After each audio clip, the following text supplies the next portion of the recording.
विमला अपने 3 बेटों और सरकारी नौकरी करने वाली बहुओं के साथ रहती थी। वो सब बड़े ही प्यार से रहते थे। बहुएं नौकरी करती थी तो सास घर का सारा काम संभाल लेती थी। लेकिन एक दिन अचानक से विमला की बेटी घर आ जाती है। अरे राधा, तू अचानक से कैसे आ गई? वाह, तो अब मुझे अपने घर में पहले नोटिस देकर आना पड़ेगा क्या माँ? अरे नहीं नहीं, मेरा वो मतलब नहीं था। बस तूने कोई फोन भी नहीं किया ना आने से पहले, बस इसीलिए। और दामाद जी कहाँ है? वो उन्हें कुछ काम था माँ, इसलिए वो नहीं आ पाए। अब सारी सवाल अभी पूछ लोगी या फिर मुझे आराम से बैठने भी दोगी? हाँ हाँ, आराम से बैठो, मैं चाय बना कर लाती हूँ। राधा आराम से फैलकर बैठ जाती है। फिर वो आसपास नजर घुमाकर देखती है। ये ले चाय, और बता कैसी है? मेरी छोड़ो माँ, अपनी बताओ। भाभियां नजर नहीं आ रही है? अरे अभी तो दोपहर ही है, अभी वो सब अपने अपने दफ्तर में है, शाम को वापस आती हैं। अच्छा, और तब तक घर का सारा काम तुम करती हो माँ? हाँ, और कौन करेगा। वो लोग जब शाम को आती हैं तो मेरा हाथ बटा लेती हैं, लेकिन दिन का काम तो मैं ही करती हूँ और सुबह का नाश्ता भी मैं ही बनाती हूँ। वो उन लोगों को सुबह दफ्तर जाने में देर हो जाती है ना, इसलिए। राधा ये सब सुनकर बहुत चौंक जाती है। दरअसल वो अपने पति और सास से झगड़कर मायके आई थी और अपनी माँ को अपनी भाभीयों के लिए इतना कुछ करते देखकर राधा को जलन होने लगती है। वाह, यानी कि वो सब मजे करती हैं और तुम घर पर नौकरानी की तरह काम करती हो। ये सब चल रहा है यहाँ मेरी पीठ पीछे? अरे नहीं नहीं, इसमें नौकरानी जैसा क्या। अब जब वो लोग घर पर रहती ही नहीं है तो काम कैसे करेंगी? क्यों नहीं कर सकती? सुबह जल्दी उठकर घर का सारा काम करके तब दफ्तर जाना चाहिए, है ना माँ? दुनिया भर की बहुएं काम करती हैं और उनकी सास आराम, और यहाँ तुम काम पर काम किए जा रही हो। मुझे तो हैरानी हो रही है कि तुम्हारे तीनों बेटों को भी ये सब नजर नहीं आया। अपनी बूढ़ी माँ से घर का सारा काम करवाती है उनकी बीवियां।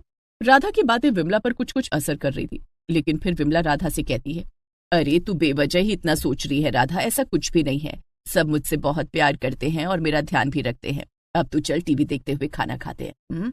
राधा की कोशिश कामयाब नहीं हो पाती, लेकिन वो ठान लेती है कि अपनी माँ को उनकी बहुओं के खिलाफ भड़का कर ही रहेगी। शाम को तीनों बहुएं घर आ जाती हैं और बेटे भी आ जाते हैं। अरे वाह राधा दीदी, आप कब आई? बस दोपहर में ही आई हूँ भाभी। और जीजा जी कहाँ है राधा? उन्हें कुछ काम था, वो बाद में आएंगे। ये तो बड़ी अजीब बात है, जीजा जी तो हमेशा आपको घर छोड़ने आते ही आते हैं। लगता है कि आप लोगों को मेरा अकेला आना अच्छा नहीं लग रहा है। मैं वापस चली जाऊं क्या? अरे ये तू कैसी बातें कर रही है राधा, वो सब तो बस पूछ रहे हैं। कितनी बार पूछेंगे माँ? मैं आई हूँ, मुझसे किसी को मतलब नहीं है, बस जीजा जी कर रहे हो तब से। राधा गुस्सा होकर अपने कमरे में चली जाती है। अरे माँ, ये तो गुस्सा हो गई। कोई बात नहीं बेटा, चलो सब लोग मुंह हाथ धो लो, फिर खाना लगाते हैं। तब तक राधा का गुस्सा भी शांत हो जाएगा। तुम तो जानते हो ना कि वो कैसी है। थोड़ी देर में टेबल पर खाना लग जाता है और सब साथ में बैठकर खाना खाने लगते हैं। राधा देखती है कि कैसे उसकी माँ अपनी तीनों बहुओं के साथ हंस कर काम करवा रही थी और खाना खा रही थी। राधा को ये सब देखकर बड़ा गुस्सा आ रहा था। अगले दिन सुबह जब तीनों बहुएं दफ्तर जाने के लिए तैयार होती हैं तो राधा कहती है, मीनल भाभी, मेरा ना आज आपके ही हाथ की चाय पीने का मन कर रहा है। क्या? अरे राधा दीदी, आपने अब बताया, पहले क्यों नहीं बताया? अब तो मुझे सच में बहुत देर हो रही है, मैं शाम को वापस आकर बनाती हूँ आपके लिए चाय। अरे मीनल, 2 मिनट तो लगेगा चाय चढ़ाने में, बनाकर जाओ ना। माँ जी सच में बहुत देर हो रही है, मैं शाम को पक्का बना दूंगी, अभी मैं चलती हूँ। इतना बोलकर मीनल चली जाती है, लेकिन राधा को बड़ा अपमान महसूस होता है। ये क्या तरीका है माँ? तुमने अपनी बहुओं को कुछ ज्यादा ही सर पर चढ़ा लिया है। कैसे हवा की रफ्तार से भाग गई भाभी? तुम्हारी बात का भी मान नहीं रखा। अरे मैं इतने दिनों बाद आई हूँ, 1 कप चाय दे देने में इतनी देर हो जाती? खैर, मैं बोल भी किससे रही हूँ? तुम तो खुद सारे दिन नौकरानी की तरह काम करती हो, तुम्हारी थोड़ी ना चलेगी अपने घर और बहुओं पर। अब राधा की बात सीधा विमला के दिल पर जाकर लगी थी। सही कह रही हो तुम राधा, मुझे भी लगता है कि मीनल ने ये ठीक नहीं किया। आने दो इसे, शाम को खबर लेती हूँ इसकी। राधा ये सुनकर बहुत खुश होती है। थोड़ी देर बाद सबसे छोटी बहू परी का फोन आता है। हेलो, हाँ परी बोलो। अच्छा, ठीक है, मैं बनाती हूँ। फोन काटकर विमला रसोई में जाने लगती है। राधा ये देखकर बोलती है, अरे कहाँ जा रही हो माँ, अभी तो ये सीरियल खत्म भी नहीं हुआ। अरे वो परी का फोन आया था, वो कह रही थी कि आज वो अपना लंच ले जाना भूल गई है, तो उसके दफ्तर से कोई ड्राइवर आ रहा है और मैं उसे लंच बनाकर दे दूं। ये सुनकर राधा को एक और मौका मिल जाता है अपनी भाभीयों के खिलाफ अपनी माँ के कान भरने का। वाह, फिर से वही कहानी। महारानी जी का ऑर्डर आया है दफ्तर से, तो नौकरानी जी जल्दी लंच बनाने। बढ़िया है, जाओ काम करो। अगर आप आराम करेंगे और टीवी देखेंगे तो घर के काम कौन करेगा? विमला को फिर से गुस्सा आ जाता है। क्या नौकरानी? नहीं, अब तो मैं बिल्कुल भी काम नहीं करूंगी। अभी फोन करके उस परी से बोल देती हूँ। विमला परी को फोन करके लंच देने से मना कर देती है। आखिरकार राधा अपने इरादों में कामयाब हो रही थी। अब वो अपनी माँ को हर बात पर भड़काने लगती है। आए दिन विमला किसी न किसी बात पर अपनी बहुओं से नाराज हो रही थी और उसने घर के सारे काम करने बंद कर दिए थे। एक दिन जब बहुओं और बेटों को ऑफिस जाना था तो वो लोग देखते हैं कि चाय नाश्ता बना ही नहीं था। माँ जी, आज कुछ बनाया नहीं क्या आपने? क्यों, मैं कोई नौकरानी हूँ क्या जो रोज रोज तुम्हारे लिए छप्पन भोग बनाऊं? तुम्हारे हाथ टूट गए क्या? खुद नहीं बना सकती हो? अरे माँ जी, आप कैसे बात कर रही हैं? हमेशा तो आप ही बना देती थी ना। जब बनाती थी तब बनाती थी, अब नहीं बनाऊंगी। जाओ अब यहाँ से, सुबह सुबह मेरा दिमाग खराब मत करो। अपनी सास के ऐसे रूखे व्यवहार से बेटे बहुएं सब बहुत परेशान थे, लेकिन उन्हें समझ नहीं आ रहा था कि वो आखिर ऐसा कर क्यों रही थी। सबसे बड़ी बहू मीनल अपने पति योगेश से कहती है, योगेश जी, माँ जी को ये क्या हो गया अचानक से? पता नहीं मिनल, हो सकता है कि वो घर के काम करके बहुत थक जाती हो, इसलिए अब उन्हें काम करना अच्छा नहीं लगता। तो हम लोग एक काम करते हैं, एक काम वाली बाई रख लेते हैं, इससे माँ जी को भी आराम मिल जाएगा और हमारे काम भी नहीं रुकेंगे। हाँ, ये अच्छा रहेगा। मैं कल ही एक काम वाली बाई ले आऊंगा। अगले दिन योगेश सुबह सुबह एक काम वाली बाई को बुला कर ले आता है। माँ, ये निर्मला है, आपसे यही सारे काम करेगी, आप आराम करो। ये देखकर राधा चिढ़ जाती है। वो कहती है, वाह वाह, आप लोग ये कहना चाहते हो कि माँ की अब कोई जरूरत नहीं है घर में, सारे काम ये नौकरानी कर लेगी और अब माँ एक कोने में पड़ी रहे। ये आप कैसी बातें कर रही हैं राधा दीदी? भला हम लोग ऐसा क्यों सोचेंगे? ये बाई तो इसलिए आई है ताकि माँ जी को आराम मिले। नहीं, मैं सब समझती हूँ, राधा एकदम ठीक कह रही है। तुम लोग मुझे ही नीचा दिखा रहे हो। तुम तीनों सरकारी नौकरी करती हो तो क्या हुआ, कल से तुम लोग घर के सारे काम करके ही दफ्तर जाओगी। अब निकालो इस बाई को घर से बाहर, ये यहाँ नहीं रहेगी। विमला ने गुस्से में बाई को भी घर से भगा दिया। अब घर का माहौल बहुत खराब हो चुका था। तीनों बहुएं मीनल, किंचल और परी और उनके पति योगेश, मनोज और भानु एक साथ बात करते हैं। मुझे तो कुछ गड़बड़ लगती है, माँ जी ऐसे अचानक से इतना गुस्सा क्यों कर रही हैं? उन्हें हमारी नौकरी से इतनी दिक्कत तो कभी नहीं थी। मुझे तो इस सब में राधा का हाथ लग रहा है। कितने दिनों से वो यही है, अभी तक उसके ससुराल से किसी का फोन नहीं आया और ना ही जीजा जी उसे लेने वापस आए। हाँ, जरूर कुछ गड़बड़ है, पता लगाना ही होगा। मैं कल उसके ससुराल जाकर पता करता हूँ कि आखिर मामला क्या है। अगले दिन मनोज राधा के ससुराल जाता है और वो अपने साथ राधा के पति मोहन को घर लेकर आता है। मोहन को देखकर राधा के तो होश ही उड़ जाते हैं। आप यहाँ? ये सब क्या है राधा? तुमने अपने घर वालों को बताया क्यों नहीं कि तुम मुझसे और माँ से झगड़ा करके यहाँ आई हो? ये सुनकर तो सभी घर वालों के होश उड़ जाते हैं। क्या लड़कर? ये मैं क्या सुन रही हूँ राधा, तुमने अब तक मुझे ये क्यों नहीं बताया? माँ, वो गलती मेरी नहीं थी माँ। अच्छा, तुम सुबह 10 बजे सोकर उठती थी और फिर उठते ही माँ से लड़ने लगती थी। शाम को तुम घूमने निकल जाती थी और देर रात में वापस आती थी। पूरे मोहल्ले की सबसे चुगलखोर औरतों से तुम्हारी दोस्ती थी और इसके बाद भी तुम कह रही हो कि तुम्हारी कोई गलती नहीं है। हे भगवान, तू ससुराल में मेरी नाक कटवा रही है राधा, शर्म नहीं आती तुझे? इतना ही नहीं माँ, ये यहाँ आकर भी वही तो कर रही थी। इतने दिनों से ये आपको आपकी ही बहुओं के खिलाफ भड़का रही थी और आप भी इसकी बातों में आ गई। विमला को फौरन अपनी गलती का एहसास हो जाता है। मुझसे सच में बहुत बड़ी भूल हो गई बच्चों, मैं इसकी बातों में आ गई। राधा, अब तुम अभी के अभी अपने ससुराल जाओ और वहां जाकर अपनी सास से माफी मांगो और अब दोबारा तुम्हारी ऐसी शिकायत मेरे पास नहीं आनी चाहिए, वरना। नहीं माँ, कोई शिकायत नहीं आएगी, चलिए जी घर चलते हैं। अपनी माँ को गुस्सा करते देख राधा वहां से तुरंत 9-11 हो जाती है। माफ करना बच्चों, मैंने तुम लोगों को कितना परेशान किया, मैं बहक गई थी। कोई बात नहीं माँ, अब तो सब ठीक है ना, बस हमारे लिए उतना ही काफी है। फिर विमला के घर में सब कुछ ठीक हो जाता है और वो लोग फिर से खुशी खुशी रहने लगते हैं। सरोज और उसका परिवार बिल्कुल अनुशासन में रहने वाला नहीं था।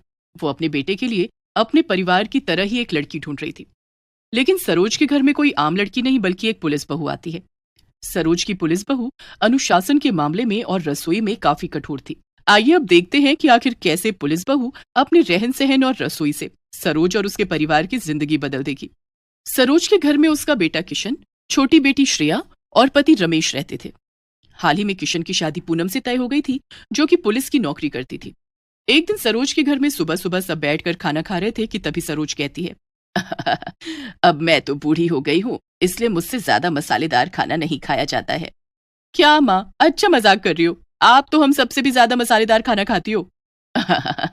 अभी तो ये कुछ भी नहीं है, लेकिन देखना मेरी बहू आएगी ना तो हमें इससे भी ज्यादा मसालेदार और बढ़िया खाना बनाकर खिलाएगी। हाँ मम्मी, मैं तो भाभी के घर में आने के लिए बहुत खुश हूँ। जल्दी से भैया की शादी हो और भाभी घर आए। क्या आप लोग भी मेरी शादी की बात लेकर बैठ गए? चलो चलो, नाश्ता खत्म करो और शायद तुम अपने स्कूल के लिए निकलो। मुझे भी ऑफिस जाना है, जल्दी करो वरना तुम्हें स्कूल नहीं छोड़ूंगा। हर दिन देर से उठती हो और लेट कर देती हो। बस बस भैया, हो गया मेरा नाश्ता, चलो। अरे श्रेया बेटा, टिफिन नहीं ले जा रही? और किशन, तुम्हारा टिफिन कहाँ है? हाँ, वो आज मैं देर से उठी ना तो कुछ बना ही नहीं पाई। ये लोग अपने ऑफिस और स्कूल की कैंटीन से खा लेंगे कुछ। हाँ और क्या पापा, कैंटीन में बहुत मजेदार समोसे मिलते हैं। वाह वाह वाह, याद करके मुंह में पानी आ रहा है। श्रेया, अब बातें मत कर, जल्दी कर, चल।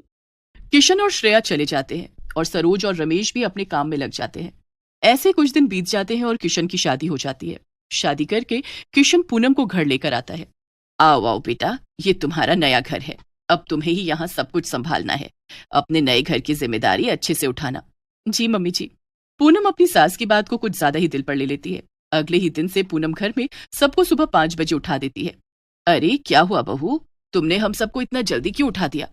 माँ जी, वो मैं चाहती थी कि जब तक मैं किचन में आप लोगों का नाश्ता बनाती हूँ तब तक आप लोग कम से कम 2 किलोमीटर वॉक कराइए, या फिर वो सामने जो पार्क है ना, वहां जाकर एक्सरसाइज ही कर लीजिए। पूनम की बात सुनकर सभी घर वाले हैरान हो जाते हैं। सरोज पूनम से कहती है, अरे पर बहू, हमारी ये सब करने की आदत नहीं है, और सुबह इतनी जल्दी तो हम कभी नहीं उठते। जरा श्रेया को तो देखो, ये अब भी नींद में ही है। पापा, मैं ये सब आप लोगों के भले के लिए कर रही हूँ, और आप लोग जल्दी से चाहिए, मुझे बहुत काम करना है और अपनी ड्यूटी पर भी टाइम से जाना है, तो आप लोग देर मत करिए। पूनम का ससुराल में पहला दिन था और उसे कोई उदास नहीं करना चाहता था, इसीलिए सभी लोग पूनम की बात मान लेते हैं और वॉक करने चले जाते हैं। ये सब क्या नाटक है मम्मी? ये सुबह सुबह क्या करना पड़ रहा है? हाँ मम्मी, मुझे बहुत नींद आ रही है। अरे ठीक है ना, नई बहू को पहले ही दिन दुखी करोगे क्या तुम लोग? अरे जो वो कह रही है मान लो, 1-2 दिन में उसका ये जोश खुद ही ठंडा हो जाएगा। वो पुलिस वाली है ना, इसीलिए ऐसी है। चिंता मत करो, सब ठीक हो जाएगा। अभी भागो मेरे साथ। जब सब लौट कर आते हैं और नाश्ता करने बैठते हैं तो सब हैरान रह जाते हैं। अरे ये सब क्या है बहू? हाँ पूनम, मुझे तो लगा था कि तुम हमसे सुबह सुबह इतनी मेहनत करवा रही हो तो जरूर हमें बहुत बढ़िया नाश्ता खिलाओगी, कुछ मसालेदार। लेकिन ये तो सिर्फ दलिया और सलाद है। अरे तो इसमें क्या खराबी है? आपको पता भी है कि सुबह सुबह केवल हेल्दी और हल्का नाश्ता ही करना चाहिए, जैसे फल वगैरह। तो भाभी, क्या आपने चाय भी नहीं बनाई? नहीं श्रेया, चाय सेहत के लिए बहुत खराब होती है, इसीलिए मैंने चाय की जगह ग्रीन टी बनाई है, और साथ में अगर किसी को ग्रीन टी ना पीनी हो तो वो नींबू पानी पी सकता है। ये सब सुनकर सरोज, श्रेया, किशन और रमेश सब के सब हैरान रह जाते हैं, पर कोई कुछ नहीं कहता। सबको लगता है कि ये 1-2 दिन की बात होगी। श्रेया और किशन तैयार होकर ऑफिस जाने लगते हैं कि तभी पूनम दोनों को रोक देती है। अरे आप दोनों बिना टिफिन लिए ही ऑफिस जा रहे हैं? हाँ भाभी, हम अक्सर स्कूल और ऑफिस के कैंटीन में ही लंच कर लेते हैं। वहाँ के समोसे बहुत अच्छे होते हैं, कहो तो आपके लिए भी आज लेकर आऊंगी। नहीं नहीं नहीं श्रेया, तुम नहीं जानती, मगर ये कैंटीन में बहुत बुरी तरह से खाना बनाया जाता है, और इसीलिए अक्सर बच्चों को और बड़ों को पेट में दर्द रहता है। देखो ये लो, मैंने तुम दोनों के लिए टिफिन बना दिया है। इसमें क्या है पूनम?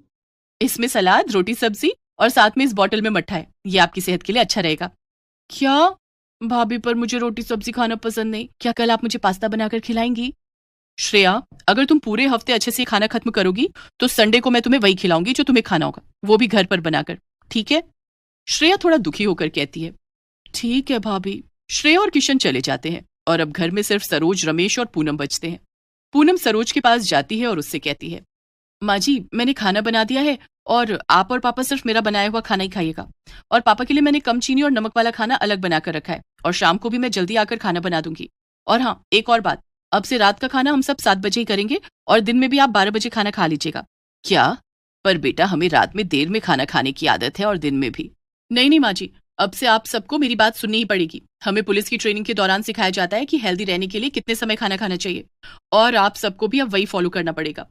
पूनम इतना कहकर अपनी ड्यूटी के लिए चली जाती है। उधर सरोज और बाकी घर वालों को लग रहा था कि ये सिर्फ 1-2 दिन की बात है, लेकिन पूनम सबको ही रोज सुबह उठा देती है और एक ही समय पर सबको खाना देती। यही नहीं, पूनम बिना मिर्च मसाले वाला खाना बनाती थी और तेल भी बहुत कम इस्तेमाल करती थी। रविवार का दिन था और सभी सो रहे थे, लेकिन फिर से पूनम सबको जल्दी उठा देती है। इस बात पर किशन और घर में बाकी सबको गुस्सा आ जाता है। अरे पूनम, आज तो संडे है, आज तो हमें देर तक सोने देती। मैं हर रोज ऑफिस में इतनी मेहनत करता हूँ और तुम मुझे ना तो चैन से खाने देती हो और ना ही सोने देती हो, हर चीज में रोक टोक। ये सब आप क्या कह रहे हैं? मैं तो ये सब आप लोगों के भले के लिए करती हूँ। बहू, किशन एकदम ठीक कह रहा है। ऐसा लगता है कि हम घर में नहीं बल्कि हॉस्टल में रह रहे हैं जिसे तुम चलाती हो। हमने तो सोचा था कि ऐसी बहू लेकर आएंगे जो हमें खुश रखेगी, पर तुमने तो परेशान कर रखा है। हाँ भाभी, अब तो स्कूल में भी सब मेरा मजाक उड़ाते हैं कि मैं रोटी सब्जी लेकर आती हूँ और मैं कैंटीन में भी कुछ नहीं खा सकती। ये सब सुनकर पूनम को बहुत बुरा लगता है, लेकिन वो हार नहीं मानती। मैंने तो सोचा था कि आप सबको बढ़िया खाना बनाकर खिलाऊंगी, क्योंकि आप सब इतने समय से मेरा बनाया हुआ हेल्दी खाना खा रहे थे और मेरी सारी बातें मान रहे थे। लेकिन आप लोगों को तो अब सजा लग रही है, तो ठीक है, फिर सजा ही सही। मैं आज भी वही सब बनाऊंगी। आप लोग जल्दी से जाकर पार्क में एक्सरसाइज करके आइए, बस। पूनम इतना बोलकर किचन में चली जाती है। माँ, ये क्या किया आपने? अगर आपने पूनम को कुछ कहा ना होता तो कम से कम आज तो हमें अच्छा खाने को मिलता। अरे मैंने क्या किया भला? तुम सभी उसे बोल रहे थे, मैंने तो तुम लोगों का साथ ही दिया। अब क्या होगा मम्मी, फिर से वही कसरत और बेस्वाद खाना। हद है। सब लोग मजबूर होकर पूनम का कहना मान लेते हैं। अगले दिन श्रेया के स्कूल में रेस थी और वो जल्दी स्कूल चली जाती है। किशन तो पहले से ही ऑफिस जा चुका था। वहीं दूसरी तरफ सरोज और रमेश को हॉस्पिटल जाना था। बहू, हम दोनों हॉस्पिटल जा रहे हैं, तुम जरा अपने काम से छुट्टी ले लो। क्या हॉस्पिटल? क्यों माँ जी, क्या हुआ आप लोगों को? अरे नहीं नहीं बहू, हमें कुछ नहीं हुआ है। हम एकदम ठीक हैं। हम तो बस रेगुलर चेकअप के लिए जा रहे हैं और कुछ घंटों में वापस आ जाएंगे। ओह, फिर ठीक है। वही मैं कहूँ कि मेरे इतना अच्छा खाना खिलाने के बाद और एक्सरसाइज कराने के बाद भला आप लोगों को कैसे कुछ हो सकता है? इतना कहकर पूनम अपने काम में लग जाती है और रमेश और सरोज बाहर चले जाते हैं। हद है, इसे तो जरा सा भी अफसोस नहीं है कि ये हमें कितना सता रही है। ऊपर से इसे अपनी हरकतों पर नाज है। छोड़ो भी सरोज, चलो हॉस्पिटल चलते हैं और वहां से निकलकर मैं तुम्हें चाट खिलाऊंगा, ठीक है? चाट का नाम सुनकर सरोज खुश हो जाती है और दोनों हॉस्पिटल चले जाते हैं। उधर पूनम घर का सारा काम निपटा लेती है कि तभी किशन घर आ जाता है। अरे किशन, आज तुम जल्दी घर कैसे आ गए? हाँ पूनम, मैं जल्दी घर आया क्योंकि मुझे तुम्हें और बाकी सबको ये दिखाना था। किशन के हाथ में एक ट्रॉफी थी। अरे वाह, ये किस लिए? ये मुझे मिली है पूनम, और वो भी सिर्फ तुम्हारी वजह से पूनम। पूनम किशन की बात सुनकर सोच में पड़ जाती है। तभी पीछे से श्रेया, सरोज और रमेश भी आ जाते हैं। अरे वाह भैया, आपको भी ट्रॉफी मिली और मुझे भी मिली। वाह वाह, घर में 2-2 ट्रॉफी। अब बताओ भी कि आप लोगों ने ये कैसे जीती? तुम्हारी वजह से पूनम। हाँ भाभी, मुझे भी ये ट्रॉफी आपकी वजह से मिली है। मगर कैसे? मैंने एक भी दिन ऑफिस की छुट्टी नहीं की क्योंकि मैं एक भी दिन बीमार नहीं पड़ा, और इसीलिए मुझे एम्प्लॉय ऑफ द मंथ का अवार्ड मिला है। और मैं आज रेस में जीत गई। मैं फर्स्ट आई, इसीलिए मुझे ये ट्रॉफी मिली। ये सब आपकी वजह से हुआ है भाभी। आपने मुझे इतने दिन इतना हेल्दी खाना खिलाया और इतनी कसरत कराई, इसीलिए मैं आज रेस में जीत पाई। अरे वाह, ये तो बहुत ही खुशी की बात है। लेकिन इसमें मैंने ज्यादा कुछ नहीं किया। आप लोगों ने खुद मेहनत की और इसीलिए आपको सफलता मिली। मैंने तो बस आपका साथ दिया। नहीं बहू, ये सब कुछ तुम्हारी वजह से हो पाया है। हम लोग हॉस्पिटल गए थे अपने चेकअप के लिए और वहां भी हमारी बीपी, शुगर सब कुछ एकदम अच्छा आया है। हमारी सेहत को ठीक करने वाली तुम ही हो। हाँ बहू, हम सब ने बेवजह ही अपनी बहू को इतना गलत समझा, लेकिन असलियत में तुम्हारे अनुशासन और रसोई की वजह से ही आज हम सब इतने स्वस्थ हैं। अब हम पूरा मन लगा के रोज कसरत करेंगे और अच्छा खाना भी खाएंगे। अरे वाह, ये तो सच में बहुत खुशी की बात है। लेकिन इतनी खुशी का मौका है तो आज हलवा तो बनता ही है। आप सब रुकिए, मैं अभी आपके लिए देसी घी का हलवा बनाकर लाती हूँ। सभी लोग खुश हो जाते हैं और साथ में हलवा खाते हैं। Please subscribe this channel.